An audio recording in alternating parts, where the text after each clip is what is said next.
মেঘনা নদীর অববাহিকায় অসম্ভব সুন্দর দৃশ্য।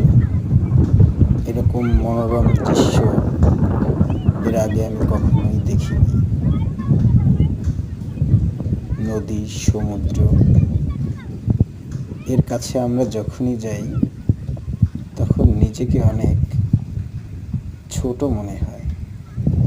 মনে হয় এই পৃথিবীর সকল সৌন্দর্য যেন এই নদীর তীরেই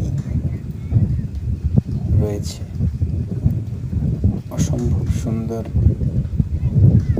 সেই পরিবেশ। প্রচণ্ড বাতাস, তার সাথে পানির খেলা, কি সুন্দর তারা দুলছে বাতাসে, খুবই ভালো লাগছে। দৃশ্যটি ধারণ করা হয়েছে ভোলার লালমোহন থেকে। ধন্যবাদ।